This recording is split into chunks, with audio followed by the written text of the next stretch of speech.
Let's manage how students log into Classkick.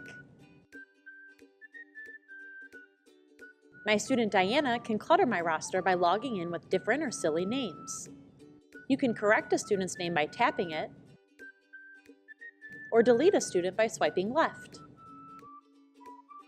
I can lock the roster, and this prevents students from logging in with different names.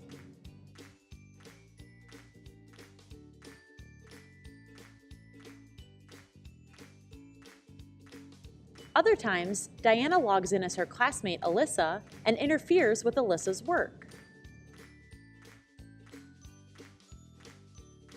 To keep students from logging in as each other, I turn on single device login. Now, Diana cannot log in as Alyssa while Alyssa is already working on another device. Thanks for watching how to manage student logins using roster locks.